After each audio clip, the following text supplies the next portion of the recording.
حبیبی یا رسول اللہ تیرے دشمن جلتے رہیں گے، تیرے دشمن جلتے رہیں گے، جل کر مرتے رہیں گے، جل جل کر مرتے رہیں گے، ہم صدا پڑھتے رہیں گے، ہم صدا پڑھتے رہیں گے، یا نبی سلام علیکہ، یا رسول سلام علیکہ۔ بسم اللہ الرحمن الرحیم۔ شروع اللہ کا نام لے کر جو بڑا مہربان نہایت رحم والا ہے۔ توحید و رسالت کا نعرہ دنیا میں لگانے نکلے ہیں، واللہ واللہ واللہ واللہ واللہ واللہ، فاران کی چوٹی کا نغمہ گھر گھر پہنچانے نکلے ہیں، واللہ واللہ واللہ واللہ واللہ واللہ۔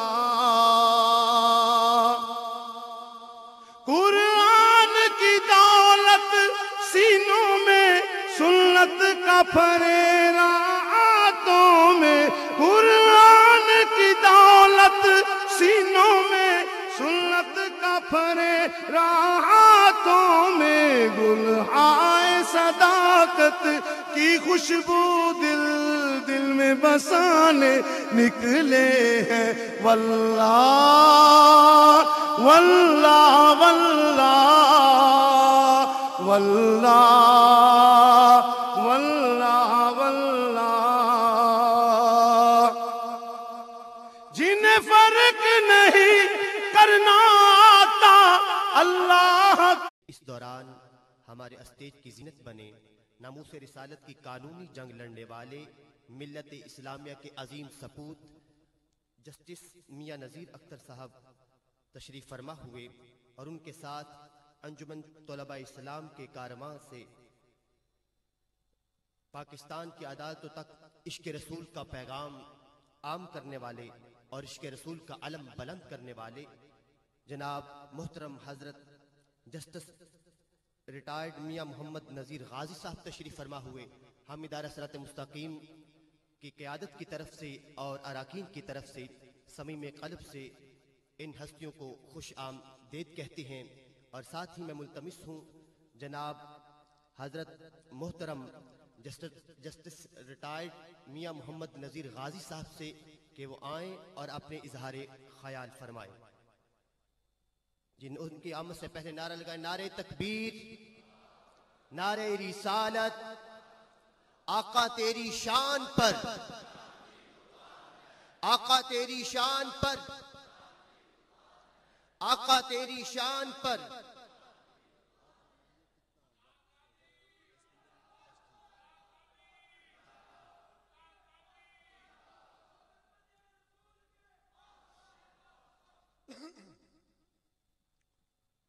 نحمده ونصلي على رسوله الكريم، اما بعد فاعوذ باللہ من الشیطان الرجیم، بسم اللہ الرحمن الرحیم۔ جناب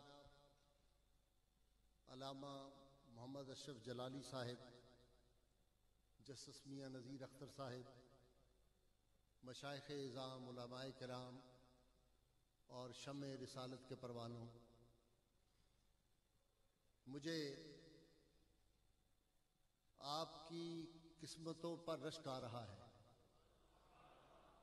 آج آپ کسی صدر، کسی دنیاوی وزیر اعظم، کسی سیاسی جماعت کے رہنما کے لیے اکٹھے نہیں ہوئے، آپ سید کونین کی تحفظ کی اور ناموس کی حفاظت کے لیے اکٹھے ہوئے ہیں۔ کاش آپ اپنی ایمان کی نظروں سے دیکھ سکیں تو فرشتے آپ کی قسمت پہ رشک کر رہے ہیں۔ یہ وقت تقریر کا نہیں، یہ امت مسلمہ کی تقدیر بدلنے کا وقت ہے۔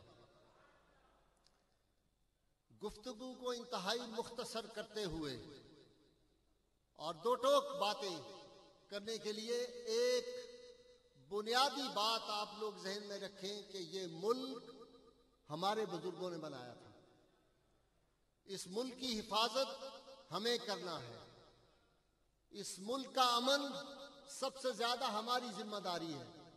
ہم اس ملک میں کوئی انتشار اور افتراق نہیں چاہتے، لیکن اس بات کو نہ مغرب کے چیلے چانٹے، نہ ان کے دریوزہ گر، نہ ان کے ٹکڑوں پہ پلنے والے بھولے کہ یہ وہ سرزمین ہے جو محمد عربی صلی اللہ علیہ وسلم کے نالان پاک کے تصدق میں حاصل ہوئی تھی۔ اس لیے یہاں حضور رحمت عالمین صلی اللہ علیہ وسلم کی شان پاک کے تحفظ کے لیے جو قانون بنا ہے، اس کی طرف جب کوئی نظر اٹھا کے دیکھے گا، ہر گلی سے خالد بن ولید کے غلام پیدا ہوں گے۔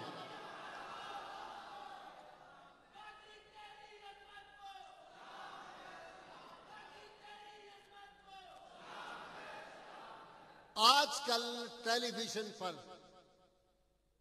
اور مختلف چینلز پر نام نہاد دانشور بحثیں کرتے ہیں۔ میں نے اور برادر مکرم جسٹس میاں نذیر اختر صاحب نے ایوان وقف فورم پہ کہا تھا کہ بھائی آؤ، اگر آپ کو پوری دنیا میں ایک عالم نظر آتا ہے، کوئی دوسرا عالم نہیں رہا امت مسلمہ میں، ایک ہی نام لیتے ہو کہ جی جاوید غامدی جو ہے وہ یہ کہتے ہیں، ایک ہی بات، کوئی دوسرا عالم نہیں ملا ان کو پوری ملت اسلام۔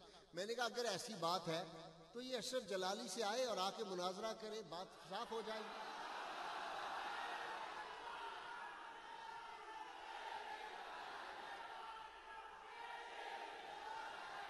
اور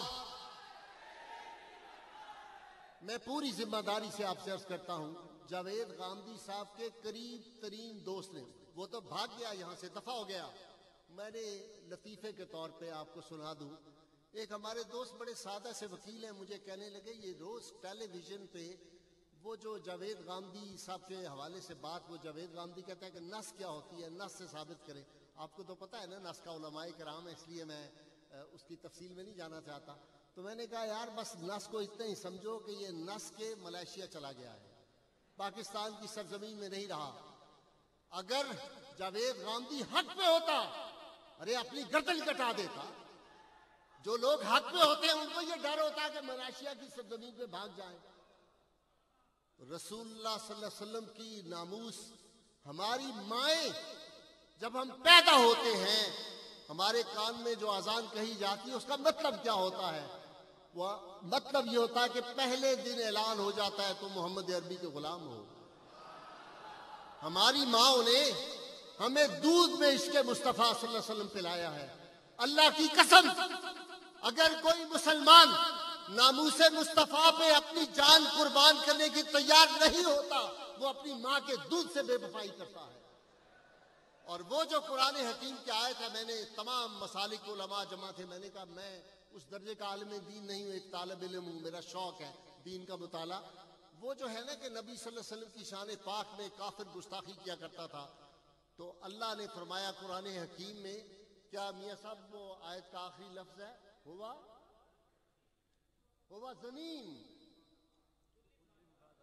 ہوا زنین، یہ حرامی بچہ ہے جو آپ کی شان پاک میں گستاخی کرتا ہے، اللہ نے کہا ہے یہ حرامی بچہ ہے۔ میں نے کہا تحقیق کریں، جو لوگ حضور سید عالمین صلی اللہ علیہ وسلم کی ناموس کے قانون پہ انگلیاں اٹھاتے ہیں، ان کی اصل کا پتہ کریں۔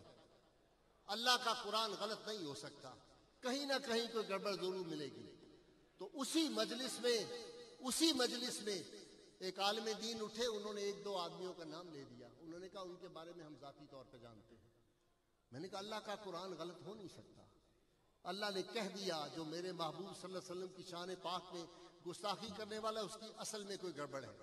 اب آتے ہیں جو روز اعتراضات ہوتے ہیں، ہمارے سادہ لوگ، بعض عالم دین بھی مختلف مسالک کے، ہمارے اپنے مسلک کے ایک دو عالموں نے کمزور باتیں کہہ دی. انہوں نے کہا ہاں اس پہ اسلامی نظریاتی کونسل میں بات ہونی چاہیے. انہوں نے کہا ہاں یہ تو ہم بھی سمجھتے ہیں کہ جو آدمی گستاخی کرتا ہے اس کا جو ہے اس معاملے میں جو غلط کسی کو ملوث کر دے کسی مقدمے میں، جھوٹے مقدمے میں، اس کی سزا نہیں ہے. اس طرح کی باتیں قانون سے ناواقفیت کی بنیاد پر ہوتی ہیں. آج یہ نبی کریم صلی اللہ علیہ وسلم کے غلاموں کا اجتماع ہے. اللہ کرے کہ آج یہ بات، میں نے 3 کالم اس پہ نوائے وقت میں لکھے تھے، جن حضرات نے دیکھے ہوں ان میں نے مکمل طور پہ جواب دیا، لیکن یہ لوگ جان بوجھ کے پڑھنے کے باوجود اس کا جواب نہیں ہوتا تو چپ کر جاتے ہیں، اپنی آنکھیں بند کر لیتے ہیں. آج پھر ریپیٹ کر رہا ہوں. یہ کہتے ہیں کہ جناب یہ حضور صلی اللہ علیہ وسلم کی ناموس کا جو قانون ہے اس پہ ہم بات کرنا چاہتے ہیں. پہلی بات یہ ذہن میں رکھیے، یہ قانون 1986 میں بنا تھا، اور 19 قانون یہ تھا کہ جو آدمی اشارتاً، کنایتاً، درایتاً، ڈائریکٹ انڈائریکٹ نبی صلی اللہ علیہ وسلم کی شان پاک میں گستاخی کرے اس کی سزا موت یا عمر قید ہے. اس قانون کو 1990 میں چیلنج کیا گیا. فل بینچ فیڈرل شریعت کورٹ کا بیٹھا، مہینوں اس پہ بحث ہوتی رہی. وکلاء آئے، مختلف علماء آئے، مختلف مسالک کے لوگ آئے، تمام اسکالرز کو دعوت عام تھی. اس فقیر نے بھی اس میں اپنا حصہ ڈالا. ہم نے بحث کی. ہم نے کہا حضور سید عالمین صلی اللہ علیہ وسلم کے گستاخ کی سزا صرف موت ہے. اب اس میں ایک نقطہ جو میں نے عرض کیا تھا وہ آج پھر دہرا دوں. اتفاق سے وہ اس فیصلے میں نہیں آیا، آپ کے ذہنوں میں ہونا چاہیے. میں نے کہا، مجھے جسٹس گل محمد مرحوم نے پوچھا کہ آخر بات کیا ہے کہ کیوں اس کی سزا موت ہی ہے؟ ہم دوسرے جو لوگ قتل کر کے آتے ہیں ان کو یا سزائے عمر قید دیتے ہیں سزائے موت. میں نے کہا حضور، جب کوئی آدمی قتل کر کے آتا ہے اور آپ کے سامنے پیش ہوتا ہے تو عدالت دیکھتی ہے کہ یہ وجہ تھی، یہ حالات تھے جس میں اس نے قتل کیا. کچھ ایسی وجوہات ہوتی ہیں، مثلا کسی نے غیرت کی بنیاد پہ قتل کر دیا، مثلا کسی کا والد بیٹھا ہوا تھا قاتل کا، اس نے بیٹے کو کہا فلاں کو پکڑو مار دو، تو والد کے اثر کے نیچے تو عدالت کے دل میں ایک رحم پیدا ہوتا ہے، رحم کا جذبہ پیدا ہوتا ہے. میں نے عرض کیا کہ کائنات میں جہاں جہاں رحم کا جذبہ ہے، ماں کے دل میں اپنے بیٹے کے لیے ہے، پیر کے دل میں اپنے مرید کے لیے ہے، مرید کے دل میں اپنے پیر کے لیے ہے، استاد کے دل میں اپنے شاگرد کے لیے ہے. جہاں جہاں رحم کا جذبہ، محبت کا جذبہ آپ کو نظر آتا ہے، یہ رحمت اللہ عالمین کی رحمت کا پرتو ہے. اور جو گستاخ رسول ہے وہ اس منبع رحمت سے اپنا تعلق خود منقطع کر لیتا ہے، اس پہ اس لیے رحم نہیں کیا جا سکتا، اس کی سزا صرف موت ہے، پھر ہستی پہ وہ ٹھہر نہیں سکتے. اب دوسری بات کہ وہ یہ کہتے ہیں، یہ 1990 میں فیڈرل شریعت کورٹ نے طے کر دیا. اب 1994 میں اس ملک کے قادیانیوں نے اس قانون کو چیلنج کیا ہائی کورٹ میں کہ جناب یہ قانون جو ہے یہ متصادم ہے بنیادی انسانی حقوق سے، آئین کے بنیادی انسانی حقوق جو ہیں ان سے یہ متصادم ہے. وہ کیس فل بینچ میں لگا. اتفاق کی بات یہ ہے، میں قربان جاؤں نبی عالمین صلی اللہ علیہ وسلم کے، وہ علامہ اقبال نے کہا تھا نا کہ وہ اس دور میں بھی اپنے امتیوں کو اسی طرح فیضیاب فرماتے ہیں جس طرح اپنی حیات زاری میں فرماتے تھے. تو پھر اس عاجز کے ذمے یہ قرہ نکلا. میں گیا، 3 ججز، فل بینچ بیٹھا ہوا تھا، جن میں سے ایک اللہ ان کو عمر خضر عطا فرمائے، جسٹس میاں نذیر اختر آپ کے سامنے بیٹھے، یہ بھی بیٹھے ہوئے تھے. ہم نے بحث کی اور اس بحث کے بعد فل بینچ نے یہ فیصلہ دیا کہ اس کی کوئی شک بنیادی انسانی حقوق کے خلاف نہیں ہے، یہ عین آئین کے مطابق سزا ہے، یہ قانون عین اسلام کے مطابق ہے، آئین کے مطابق ہے. اس میں میاں صاحب نے ایک بات کا اضافہ کیا اپنے فیصلے کے ساتھ، ایک نوٹ مزید لکھا دوسرے ججوں سے الگ ہو کے. انہوں نے لکھا بات یہ ہے کہ اگر بالفرض مثال کے طور پر اس قانون تحفظ ناموس رسالت کو ختم کر دیا جائے تو پھر صدیوں پرانا امت مسلمہ کا قانون جو غازی علم الدین شہید والا ہے وہ واپس آ جائے گا. پھر لوگ گستاخ رسول کو جہاں پائیں گے اسی وقت ایک لمحے کی تاخیر کے بغیر اس کو ختم کر دیں گے. تو انہوں نے کہا یہ قانون تو ایک ملزم کو مکمل تحفظ فراہم کرتا ہے، پہلے مقدمہ درج ہوتا ہے، پھر اس ملزم کو وی آئی پی ٹریٹمنٹ دیا جاتا ہے، ایس پی اس کی انویسٹیگیشن کرتا ہے، ضلع کا سربراہ، اس بات کو سمجھ لیجئے، ضلع کا سربراہ اس کی انویسٹیگیشن کرتا ہے، یہ چاہے تو جتنی مرتبہ چاہے اس تفتیش کو یہ 2-3 مرتبہ تبدیل کروا سکتا ہے، کسی بورڈ کے سامنے تفتیش لے جا سکتا ہے، اس کے بعد یہ معاملہ عدالت میں جاتا ہے، عدالت میں گواہیاں ہوتی ہیں، گواہیوں میں جرح ہوتی ہے، پھر وکلاء کی بحث ہوتی ہے، اس کے بعد جا کے اس کا فیصلہ ہوتا ہے، پھر فیصلہ سیشن کورٹ کرتا ہے، اس کے بعد اپیل 2 جج ہائی کورٹ کے سنتے ہیں، پھر وہ سپریم کورٹ میں جاتا ہے، سپریم کورٹ کے فیصلے کے بعد پھر نگرانی دائر کی جا سکتی ہے، پھر آگے اوپر جا کے اپیل اس کی صدر کے پاس جو رحم کی کرتے ہیں۔ تو گزارش یہ ہے کہ یہ قانون تو مکمل تحفظ فراہم کرتا ہے ایک قاتل سے بھی زیادہ ملزم کو، ایک تو یہ بات ہے قانون کے اعتبار سے یہ بات۔ اب ایک بات جو سارے کہتے ہیں اور ہمارے لوگ بھی معصومیت میں اس میں پھنس جاتے ہیں، کہتے ہیں جناب بات یہ ہے کہ یہ جو غلط بھی تو لوگ اپنی ذات کے مفاد کے لیے بھی جھوٹے مقدمے بھی تو درج کروا دیتے ہیں، اور دوسرا یہ ہوتا ہے کہ جناب آج تک جتنے مقدمے ہوئے کسی کو سزا نہیں ہوئی تو لوگ ڈر جاتے ہیں کہ اچھا سزا نہیں ہوئی تو پھر شاید وہ مقدمے غلط تھے۔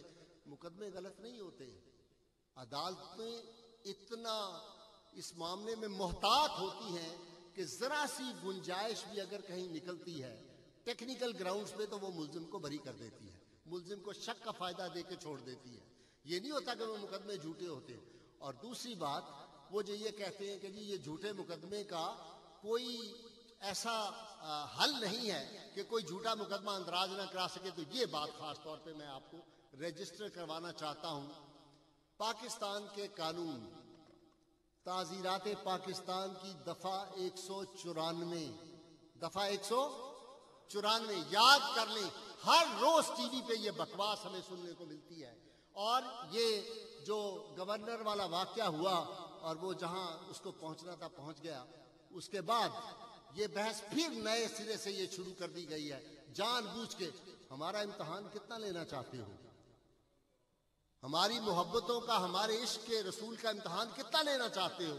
چلو تمہیں نہیں معلوم کہ محمد عربی صلی اللہ علیہ وسلم کے بارے میں اللہ نے فرما دیا تھا وَلَلْآخِرَةُ خَيْرٌ لَكَ مِنَ الْأُولَىٰ۔ آج میں جب جسٹس میاں نذیر اختر کے ساتھ آ رہا تھا یہاں پہ تو میں نے کہا جج صاحب جناب خبیب رضی اللہ تعالیٰ عنہ جناب زید کی باتیں پڑھتے تھے، آج اس دور میں دیکھتے نہیں کہ محمد عربی کے جو آج اشاق ہیں وہ اسی طرح قربانیاں دیتے ہیں؟ کوئی فرق آیا؟ اللہ نے فرمایا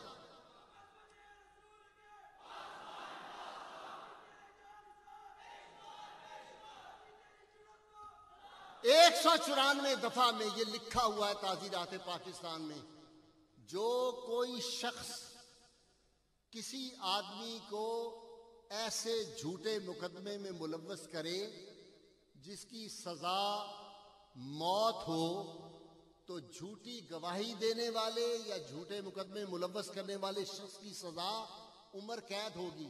کتنی ہوگی؟ عمر قید۔ اور اگر بالفرض کسی آدمی کے خلاف مقدمہ تھا، جھوٹا تھا، اس کو پھانسی لگ گئی اور بعد میں ایویڈنس آ گئی، شہادت آ گئی، پتہ چل گیا یہ مقدمہ جھوٹا تھا، تو جس آدمی نے جھوٹے مقدمے میں گواہی دی، جھوٹا مقدمہ درج کروایا، اس شخص کو بھی سزائے موت دی جائے گی۔ ایمان سے بتاؤ پاکستان اس سے بڑی کوئی سزا ہو سکتی ہے؟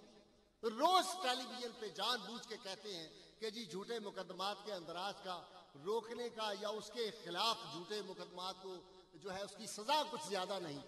یا جہالت پہ یہ بات کہتے ہیں یا جان بوجھ کر یہ بات کہتے ہیں۔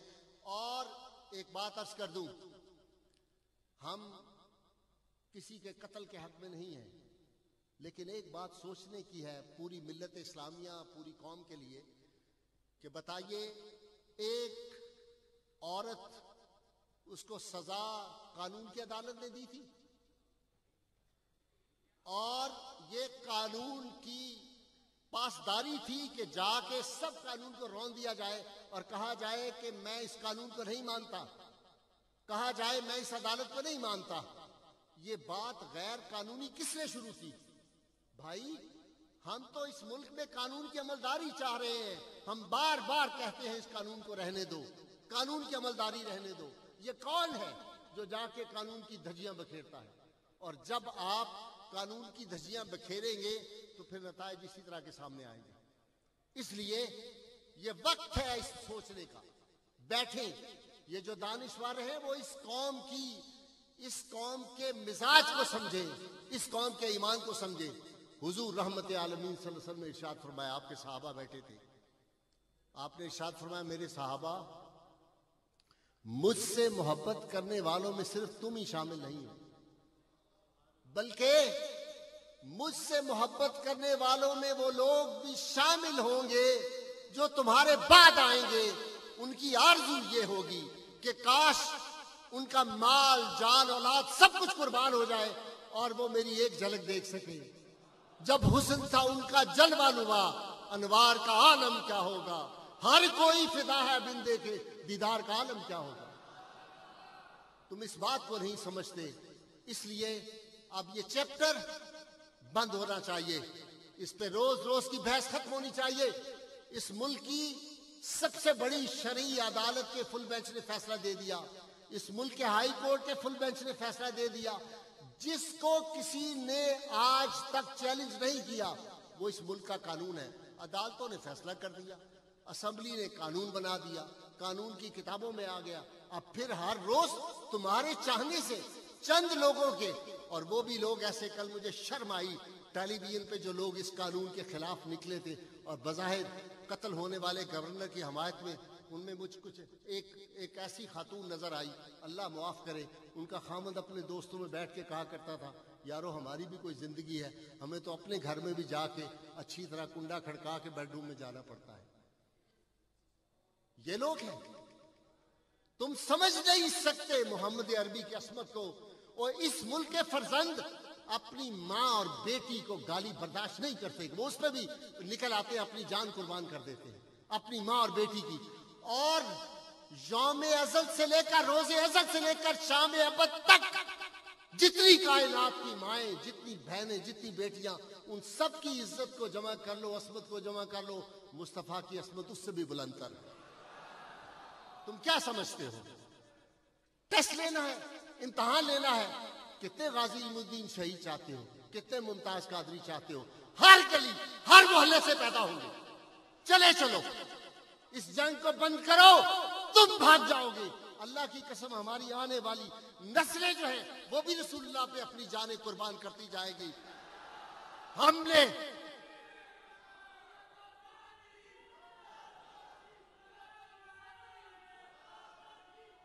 نے ہر دور میں تقدیس رسالت کے لیے وقت کی تیز ہواؤں سے بغاوت کی ہے, توڑ کر سلسلہ رسم سیاست کا فسو ایک فقط نام محمد سے محبت کی ہے.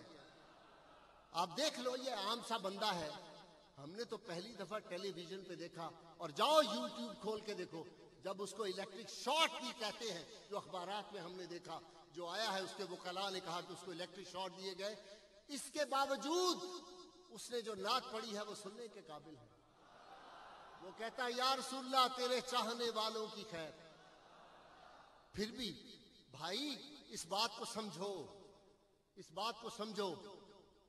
حضور اس امت مسلمہ میں محبت رسول صلی اللہ علیہ وسلم, یہ فکرہ غور سے سنو, پڑھے لکھے خاص طور پہ, محمد عربی صلی اللہ علیہ وسلم کی محبت اس امت کے لیے پاور آف ایگزسٹنس بھی ہے, پاور آف ریزسٹنس بھی ہے. ہم اسی سے قائم رہیں گے, ہم اسی سے زندہ رہیں گے, اور یہی ہماری قوت دفاع بھی ہے. نگاہ عشق و مستی میں وہی اول, وہی آخر, وہی قرآن, وہی فرقان, وہی یاسین, وہی طہا, وہ دانائے سبل, ختم الرسل, مالائے کل, جس نے غبارے راہ کو بخشا فروغ وادی سی. اور اس کے ساتھ ہی میں ملتمس ہوں عزت مآب محترم المقام جناب جسٹس ریٹائرڈ نذیر احمد اختر صاحب سے کہ وہ آئیں اور اپنے اظہار خیال فرمائیں. جناب نذیر احمد اختر صاحب وہ آتے ہیں اور اپنا اظہار خیال فرماتے ہیں.